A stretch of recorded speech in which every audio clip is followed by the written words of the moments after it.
Welcome everyone, I am Friar Tuck, and this is this week's collaboration with a homeless entrepreneur. This is Ask Tuck, and this week I got two questions that I'm going to give one answer to. So in this week's Ask Tuck, I'm gonna answer two questions with one answer.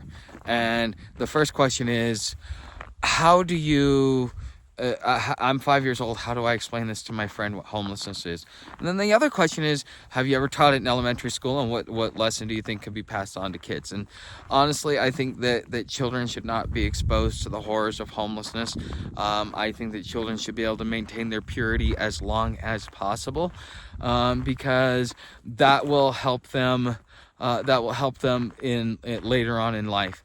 I think that the more we expose our young children to the simple horrors in life too young, I think it sets them up for failure in life, and it also sets them off on wrong direction because they didn't have the time to emotionally develop. So to a kid, all you can really do is explain it in the sense that it's an economics issue. That's all this is. It's an economics issue, and some people can afford to pay rent, some people can't. Now, I do think that at the high school level it should be taught, but there are certain personality traits. If you look within your homeless community, you can easily spot them, such as gluttony, coveting, sloth. Those are things that are toxic traits, and we were warned by all religious clerics throughout history, as religions have risen and fallen, that those are things that are not good for the human being, and so therefore we should try and avoid them. Well, that's kind of what you see out in the homeless community. So being able to teach people how to spot a lot of those things, such as vanity, which should also be narcissism, okay, and things like that. But there comes a point where you have to really acknowledge who the source of information is, and decide if you want that to be what shapes the mind of children. And so that's going to be a large debate that we have to have in society. But if we were to teach children anything, we would have to teach them about the 7 deadly sins as personality traits, and why they are considered the 7 deadly sins, and just kind of like the cause and effect of what those personality types do in our society. I think that is something that would be beneficial to teach to children moving forward, because then they'll be able to maneuver their personality, or shape their own personality through their own choices, by realizing what the good things are and what the bad things are as far as personality traits, and why the 7 deadly sins are the 7 deadly sins. So that would be my answer for both of those questions.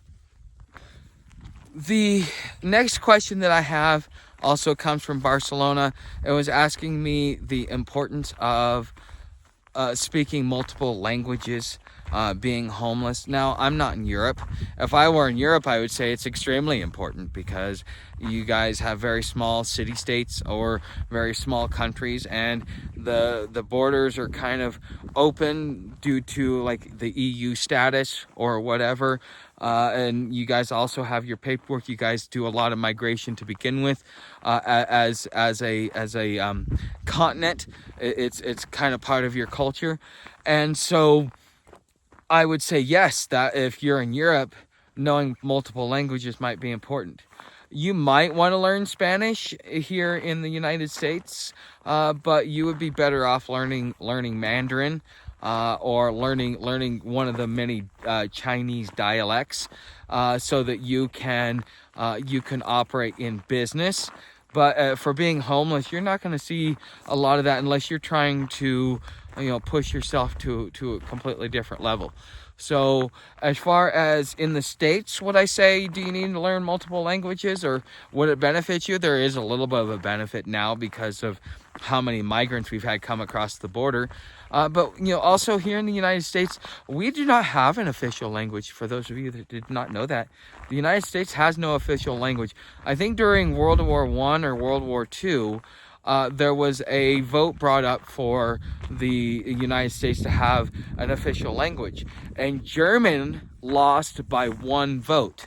I think it was World War I that this happened, and so German lost by one vote, and that is, it has been history. But the United States actually has no official language.